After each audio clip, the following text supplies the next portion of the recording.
여러분 반갑습니다. 정구박사입니다. 어제까지 시장은 굉장히 또 강력한 상승을 좀 보여주었었는데 오늘은 어제와 다르게 시장이 일부 조정을 보이면서 좀 마감을 했습니다. 네, 종목별로 조정을 심하게 받는 섹터도 있었고 또 시젠과 이런 종목군들은 코로나 백신에 대한 이 기대감에 의해서 앞으로 진단 키트에 대한 수요가 둔화될 것이다 라는 이유 하에 또 큰 폭의 하락을 보이는 등 각각의 희비가 많이 엇갈리는 모습을 좀 보여줬던 시장입니다. 그간 약 2주간 코스피는 바닥에서 뭐 약 6, 7%대, 코스닥은 2, 3%대 상승을 보이면서 시장이 연속 상승을 좀 보여주었는데 아무래도 지수의 이격도가 벌어져 있고 시장을 리드하던 삼성전자와 하이닉스 또한 이 각각의 이 이평선과의 이격도가 좀 벌어져 있는 상황 속에서 기간 조정은 일부 진행되지 않을까라고 생각을 합니다. 그러나 현재 시장의 환율이라든지 대외 상황이라든지 등을 보면 코로나 확산이라는 이 악재는 어떻게 보면 전도 말씀드렸지만 상수로 작용하는 부분이라 시장에 그렇게 큰 충격을 주지는 못할 것 같습니다. 그 외적인 변수 혹은 돌발 악재성 이슈가 나와서 시장을 좀 짓누른다면 모를까, 그렇지 않다면 시장에서 받아들이는 이 악재의 강도는 일반적으로 그렇게 크지 않고 기간 조정 성격으로 좀 진행이 되지 않겠냐라는 생각을 좀 하고 있어요. 자, 오늘은 바로 시황 들어가도록 하겠습니다. 자, 오늘 시장 보면 뭐 해외에서 모더나 화이자에 이은 모더나 백신에 대한 또 아주 좋은 화제성 기사가 나왔습니다. 그럼에도 불구하고 지난번 뭐 해외 증시 같은 경우는 4% 5%대 엄청난 폭등을 보였다면 이번에는 사실 그렇게 큰 서프라이즈한 시장의 반등은 없었습니다. 그에 따라 국내 증시도 뭐 관련해서 지난번에는 뭐 항공이라든지 그리고 정유도 올랐고 쇼핑도 시가부터 굉장히 올랐는데 이번에는 사실 그렇게 강력한 상승의 모습은 보이지가 않았죠.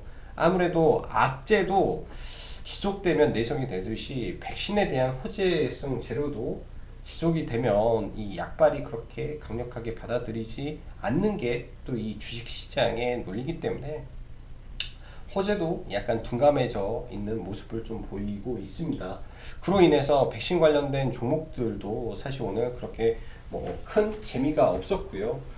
또 컨택 섹터 또한 뭐 별다른 재미가 없었던 좀 지지부진한 시장이었지 않나라는 생각을 합니다. 뭐 더군다나 어제까지 이 아시아나와 대한항공의 이 빅 이벤트가 끝나면서 관련된 이 종목군들이 선 반영이 일부 됐기 때문에 오늘은 특별하게 움직임이 없었고요. 그렇다고 해서 이런 종목군들이 나중에 못 가느냐, 그런 건 절대 아니라고 봅니다. 앞으로 아스트라제네카라든지 그리고 노바백스, 존스앤존스 등의 백신의 이슈가 나올 거고 현재 완벽하게 만들어지지 않는 치료제 부분에서도 분명히 또 성과가 나는 회사들이 분명히 나올 거예요. 과거 이제 인플루엔자에 대한 이야기를 잠시 하자면 이 또한 전 세계에 굉장히 유행을 했고 이에 대해서 이 인플루엔자 타미플루가 나오면서 전 세계는 종식이 됐습니다.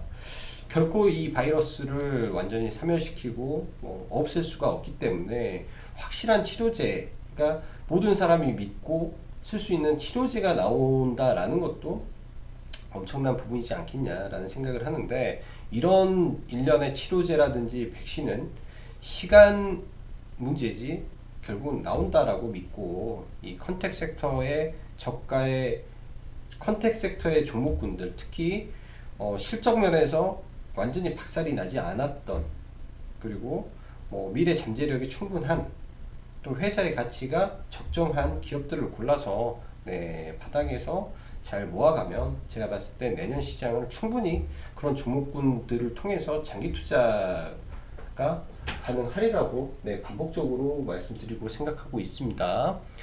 자, 오늘 시장 보면 이 기존 백신 이슈에는 폭발적으로 상승했던 거에 반해서 오히려 이런 이슈에 의한 기관의 대량 매도가 시장을 굉장히 어지럽게 만들었고 시장을 어렵게 만들었던 주 요인이라고 생각을 해요. 아무래도 기관 쪽에서는 연말이 다가올수록 펀드 환매가 많기 때문에 그런 부분에서 나오는 매도 물량도 상당히 많을 거라고 생각하고 연기금의 이 국내 주식 투자 비중을 늘릴 수 없기 때문에 우리는 외국인 매수세가 집중되는 종목을 집중적으로 봐야 될 시기라고 생각을 합니다. 지금 현재 시장 기간 조정 성격이 강할 거라는 생각을 하는 거는 환율적 부분에서 여전히 1110원대 환율에 유지를 하고 있고 외국인이 이 시점에서 주식을 열심히 사 모은다면 다시 환율이 더 떨어지게 되면 문제가 되는 거고 가만히 앉아서도 차익을 볼 수 있는 구조이기 때문에 매력적인 부분이라고 생각을 해요. 미국 이 달러 가치가 폭락하고 있는 가운데서 이머징 마켓으로 돈을 넣어야 되는데 저는 생각을 해봅니다. 중국은 뭔가 좀 그래요. 정말로 중국은 대만과 한국과 비교하면 훨씬 더 큰 시장이고 그 안에 있는 기업들은 훨씬 더 성장 잠재력도 높은 회사들이 많은데 이 정치적인 부분에서에 대한 이 불확실성이 아무래도 대만이나 한국 시장을 오히려 더 선호하지 않을까라는 생각을 합니다. 그럼에 따라서 많은 자금들이 한국으로 들어오고요. 그렇게 된다면 과연 뭘 사야 될까 우리는 생각을 해야죠. 업종 대표주들을 삽니다. 우리도 해외 주식을 사면 테슬라, 애플, 아마존, 구글, 알파벳 뭐 이런 누구나 아는 종목을 매수를 하기 때문에 외국인 또한 마찬가지예요. 일반 개별적인 종목들을 외국계 창구를 통해서 매수는 가능하지만 직접적인 외국인들은 매수를 하지 않죠. 그렇기 때문에 본격적으로 외국인 자금이 들어올 때는 어찌 됐든 업종 대표주 안에서 대형주를 가지고 노는 게 가장 편한 매매 전략이다 라고 생각을 합니다. 자, 전일 강했던 IT 섹터는 단기 차익 매물 물량이 좀 나왔으나 그래도 눌릴 때 좋은 매수 관점이 될 거라고 생각을 하고요. 장 후반 풍력 섹터가 약진을 어느 정도 보였는데 이쪽 섹터도 조만간 움직임이 나올 것 같습니다. 이제 D-30을 앞당겨 뒀고 내년에 이제 바이든이 대통령직에 들어가게 되면 이 프랑스 이 기후협약을 바로 즉각 가입하는 이슈가 있습니다. 그래서 그 전에 단기 바닥을 만들어 놓고 올라갈 거기 때문에 이쪽 섹터도 관심을 가지고 지속적인 체크를 하면서 봐야 될 것 같고요. 모더나 관련주는 시초가의 아이큐와 파미셀 그리고 엔투텍이 강세를 보였는데 그것도 잠시 엄청 빠르게 또 차익 매물이 출현되면서 좀 하락하는 모습을 보였고 반대로 아스트라제네카 관련주는 장중에도 지속 슈팅을 좀 보였습니다. 그래서 이쪽 섹터를 눌림시 이제는 매수를 해야 되고요. 이젠 아스트라제네카 및 CMO 관련주를 저점 확인 대응해야 된다라고 보여집니다. 콜드체인 관련주는 사실 모더나에서 말이 나왔을 때 상온 유통이 가능하다라는 이슈가 있어서 콜드체인이 장 초반에 뭐 대한과학 같은 경우는 마이너스 18%까지 급락을 했죠.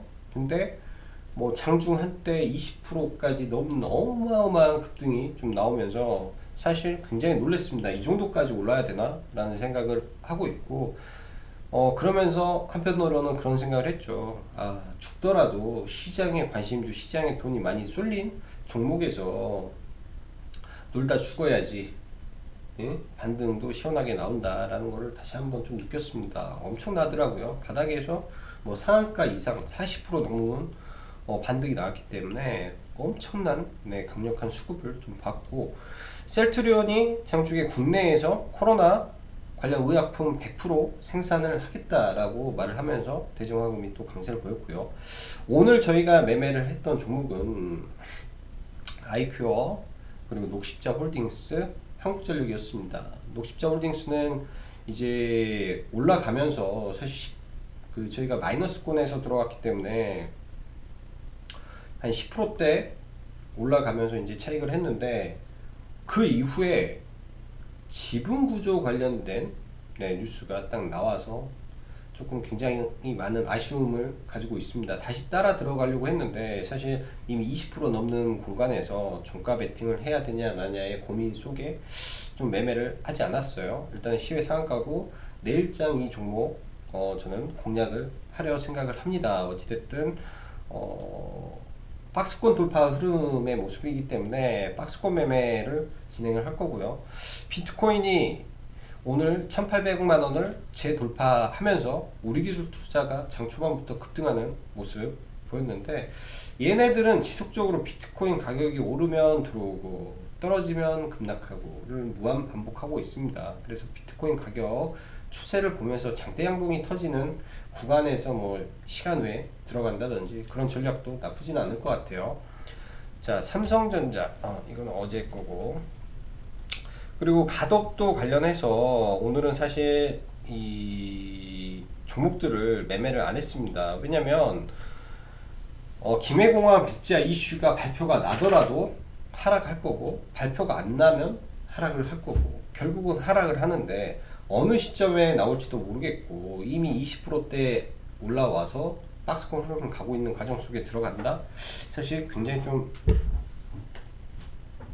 두려움, 그리고 리스키한 매매가 될 수 있다라고 판단을 했기 때문에 이쪽 섹터는 뭐 따로 매매를 좀 안 하고 그냥 보고만 있었고요. 아주 재밌더라고요. 정확히 발표 나고 2분에서 5분 있다가 폭락이 떨어지는데, 일단은 뭐 다행스럽게 이런 부분은 매매를 하지 않아서 큰 피해가 없었다라고 보여주고, 영상을 시청하시는 이 청취자 여러분들도 항상 이런 점을 인지하셔서 일정이 다가오는 종목은 특히 조심해야 된다라고 항상 머리에, 혹은 일정주를 할 때는 포스트잇이라든지 컴퓨터 앞에 적어놓고 항상 대응을 하셔야 됩니다. 그 안에서 물리게 되면 단기간에 또 굉장히 큰 손실도 발생할 수 있기 때문이죠. 자, 증시를 한번 볼게요. 먼저 해외 증시를 보면 다우는 어제 굉장히 좀 좋게 마감을 했고, 또 필라델피아 반도체도 굉장히 큰 폭의 상승이 나왔습니다. 그래서 오늘 국내 시장 그래도 일정 부분 좀 올라가 주지 않을까라는 생각을 했는데, 생각보다 반도체 장비 쪽이 그렇게 큰 재미를 좀 못 봤고요. 저희도 3개 종목을 편입을 해서 사이맥스는 매도를 오늘 하고, 2개 종목은 그냥 끌고 갑니다. 끌고 가고 홀딩을 하고 가는데, 생각보다 이렇게 급등을 했는데 못 가서 조금 아쉬운 감은 있어요. 업종별로 보면 이 좋은 구간에서 일단 음폭이 떨어져서 일단 좀 아쉽지만은, 이 패턴상에서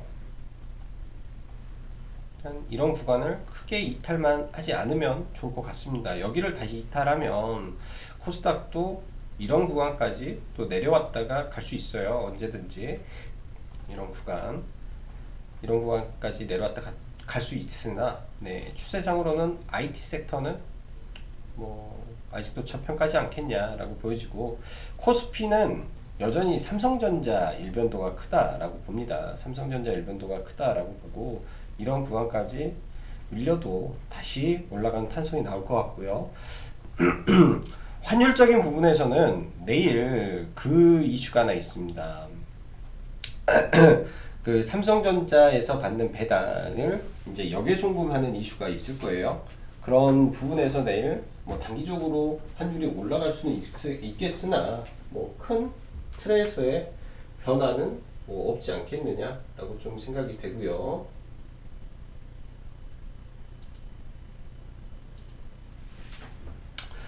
자, 그럼 종목 보고 넘어가죠. 먼저 삼성전자 잘 기다려야죠. 잘 수급은 외국인들 지속적으로 들어오나 수급의 강도가 좀 약해졌어요. 수급의 강도가 좀 약해졌고, 그 다음에 SK 하이닉스 얘도 수급의 강도가 좀 약해졌는데 조정시 눌렸다가 다시 가는 모습을 보일 거라고 생각을 합니다. 항상 이 갭이 나왔을 때는 그 갭 하단 자리는 단기 매매 자리가 언제나 되기 때문에 그 갭 구간 어떻게 메우는지 봐야 될 것 같고,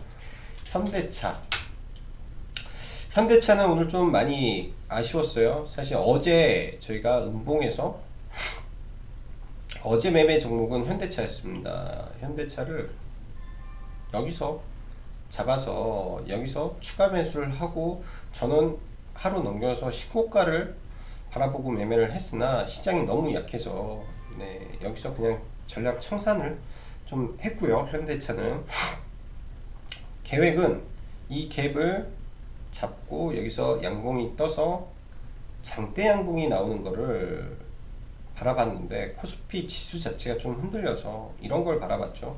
이런 거. 근데 조만간 돌파는 나올 것 같습니다. 눌리더라도 이 추세만 안정적으로 지켜주고 수급만 이어진다면 현대차 신고가를 뚫고 20만원을 한번 돌파를 시키는 모습이 나올 것 같아요. 일단 기아차가 먼저 돌파를 했고, 어느 순간에 갑자기 갭을 들어서 올라가는 방법도 있을 거기 때문에 갭을 들지 그런 부분을 좀 생각을 해봐야 될 것 같아요. 대형주 같은 경우가 이런 돌파를 하고 의미 있는 구간에서는 갭이 많이 나옵니다. 그 갭. 대형주 갭 매매는 일반 중소형주 갭 매매보다도 훨씬 확률이 높기 때문에 잘 봐야죠. 자, 그 다음 삼성전기. 삼성전기도 어제부터 분할 매도를 좀 들어갔고요. 일단은 매도를 전량 다 했습니다. 전량 다 하고, 이 또한 마찬가지예요. 의미 있는 공간을 돌파를 했다라고 하면 이 종목이 펀더멘털에 지장이 없는 한 밀리면 매수를 바라보는 게 정상적인 투자입니다. 특히 대형주는 그게 가능하기 때문에 밀렸을 때 구간을 잡으면 되고요. 저희도 다시 잡을 계획입니다. 자, 롯데, 대우건설 여전히 그 구간 맞고요. 자, 다음은 한국전력. 오늘 시장을 봤을 때 한국토지신탁이라는 종목이 있어요. 토지신탁 굉장히 좀 싼데, 이런 공공기관적 성격의 종목군들, 얘도 여기에 엄청난 대량 거래량을 터쳐놓고 의미 있는 공간에서 반등이 나오고 있고요. 한국전력 또한 이때 굉장히 큰 거래량을 만들어 놓고 지금 이 거래량을 실어놨던 이 구간, 이 의미 있는 구간을 이 시점에서 거래량을 동반하면서 지금 돌파를 하려고 노력을 하고 있는 자리입니다. 결국 이 한국전력 또한 시간이 문제겠지만 22만 6천원 선까지는 언제든지 그냥 다이렉트로 뽑아버려도 지금 제가 봤을 때는 전혀 이상하지 않아요. 근데 이제는 추세의 끝에 왔다, 여기까지 가서 이렇게 가든지 아니면 잠깐 이렇게 밀었다가 이렇게 가든지 결국은 간다라고 저는 생각을 합니다. 본격적으로 매수하셔서 연말에 주식 가지고 넘어가면 이제 될 것 같습니다. 이제 어제부터 계획을 하고 편입해서 넘어가고요. 굉장히 좋아요. 얘가 이제 13조 8천억짜리 회사가 환율이 지금 1,100원대면 안 그래도 유가가 싸고 석탄 가격이 싼데 거기에 10% 디스카운트를 해서 수입을 한다라고 생각을 하시면 됩니다. 근데 여기에서 아직은 뭐 확실치 않지만 이 전기요금 연동제 플러스 친환경 관련된 분야로 전기를 생산하게 되면 전기요금이 인상될 수밖에 없습니다라는 최근의 기사 등등을 유추해 볼 때 이런 부분이 추후 호재성으로 작용할 수도 있겠죠. 얘 같은 경우도 부채가 굉장히 또 많습니다. 부채가 상당히 많은데, 그러니까 뭐 가지고 있는 자산에 대비해서는 부채가 그렇게 많다라고는 볼 수가 없죠.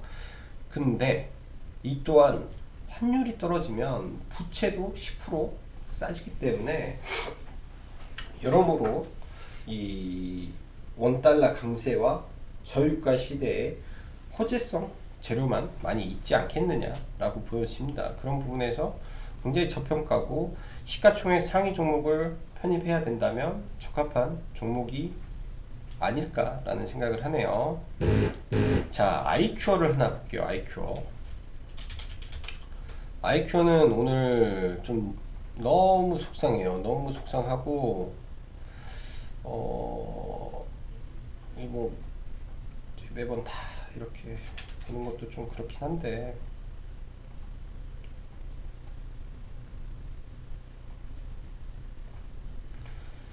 아이큐어는 이 구간에서는 네, 시초가예요. 시초가고 전일 시간 외에서 잡았던 물량, 네, 전일 시간 외에서 잡았던 물량을 매도하고 5,800원에 이제 라이브에서는 매수라고는 못했고 관심이라고 했습니다. 관심이라고 했고 5,800원에 정확히 잡혔고요. 근데 이 구간에서 꿈을 꿨어요, 제가. 과거 이제 화이자 백신에 대한 그 강력한 반등의 맛을 보면서 꿈을 꿨습니다. 네, 더 갈 거라는 꿈과 희망을 가졌고,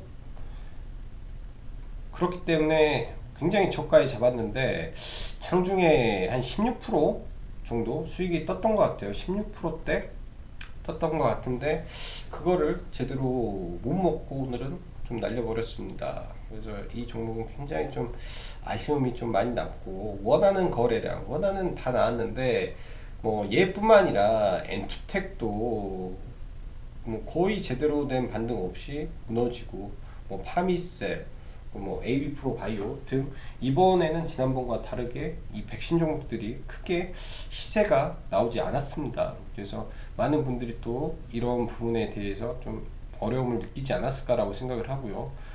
자, 반대로 이 대한과학이라는 종목도 이 하단에서 엄청난 반등이 나왔네요. 이 정도의 반등의 크기는 어느 정도냐면 장중에 마이너스 15%에서 29%, 거의 40%가 넘는 반등을 하면서 초급등 좀 나왔습니다. 말 그대로 진짜 초급등이죠. 이 정도면 이 상한가, 여기서 상한가 가고 이 정도의 반등이기 때문에 엄청난 반등이 나왔다라고 생각을 합니다. 14,000원에서 21,000원까지. 그래서 이거는 뭐 상상도 못할 반등의 강도가 좀 나와서 이런 종목을 봤고, 그리고 영화금속과 동방성기, 이제 오후 1시까지는 이런 종목군들이 기대감이 상존을 했는데, 정확히 이제 제가 라이브 보면서 이때 회원님들한테 말씀드렸어요. 아, 가닥도 이슈가 나왔다, 백지화 뭐 결론 나왔다 라고 말씀드리고 무조건 매도해라, 이거는 재료 소멸이다 라는 말씀 드렸는데, 내일장 이제 단기 반등 하겠죠. 단기 반등할 때 잘 청산하는 게 좋을 것 같습니다. 일정주라는 게 참 그래요. 일정주라는 게. 자, 그리고 캐몬, 진매트릭스. 캐몬 오늘도 좀 큰 폭의 흐름이었네요. 14%대까지 올랐고요. 아직도 살아는 있는데 좀 높은 구간이라 매번 조심스럽습니다. 조심스럽고요. 자, 진매트릭스는 오늘 해서 이제 남은 물량에서 또 반을 더 팔았고요. 또 팔고 저가에서 잡고 싶었는데 잡지를 못했어요. 이런 구간을 일단은 기다려 보는 게 좋을 것 같고, 현재로서는 진매트릭스가 가장 강력한 이 아스트라제네카의 수혜주가 되지 않을까라는 생각을 합니다. 뭐 이렇게 가다가 다이렉트로 돌파하는 모습이 보인다면 그에 맞춰서 돌파 매매를 하면 되는 거고요. 그 밖에 뭐 IT 섹터는 전부 홀딩을 하면 좋을 거라고 생각을 하네요. 자, 한국정보인증이라는 종목을 한번 보겠습니다. 이 구간에서 굉장히 오랫동안 박스권을 만들고 이제 우상향을 해가고 있는데, 이 종목 같은 경우는 재료가 하나 있어요. 2020년까지 공인인증서 폐지입니다. 그러면 금융인증서, 뭐 디지털 인증서 그런 부분이 이제 신규로 발급을 2021년부터 해야 되는 이슈가 있는데, 벌써 11월 17일이기 때문에 올해는 얼마 안 남았죠. 그래서 그런 이슈에 한 번 정도 반등을 하기 위해서 힘을 모으고 있다라고 저는 개인적으로 생각을 하고 있습니다. 그래서 이런 종목이 눌렸을 때 강하게 올라가는지, 그리고 이미 떨어져야 될 종목이라면 이렇게 하지도 않아요. 망했어야 될 종목이면 진짜 하락하고도 남았다 라고 보여주고, 자 녹십자홀딩스 한번 볼게요. 참 고민을 많이 하게 하는데, 일단 시간 외에 상한가 들어가서 지금 마무리가 되어 있죠. 저희가 이제 이 저가 여기서 들어갔어요. 여기서 이 자리에서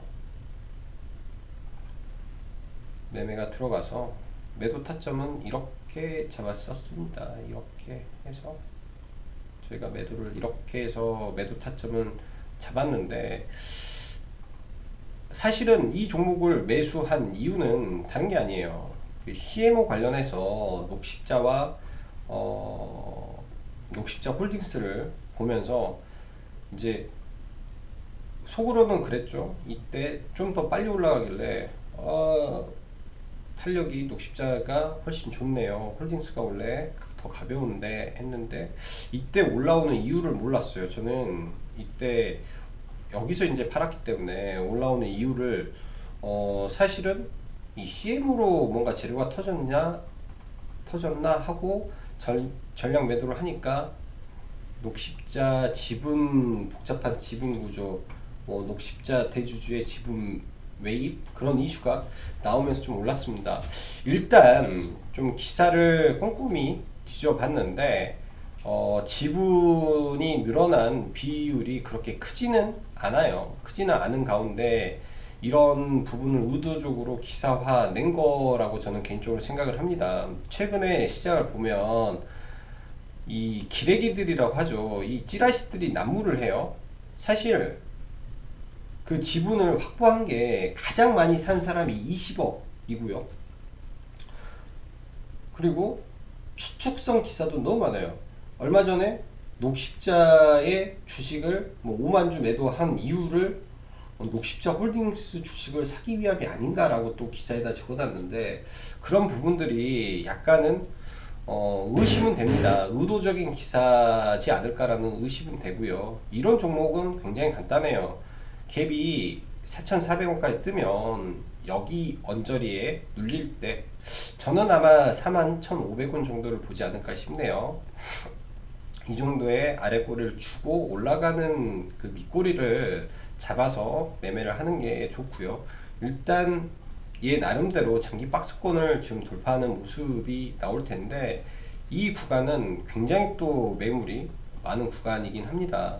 허나 이때 거래량으로 보면 충분히 이 매물은 없는 매물이라고 생각을 한다면 잘하면 5만원 트라이가 가능할 것 같아요. 그래서 내일장은 굉장히 관심 있게 이 종목을 봐야 되지 않을까라고 생각을 하고, 단기 목표로 5만원 정도 설정해서 한번 보면 좋지 않겠냐 싶습니다.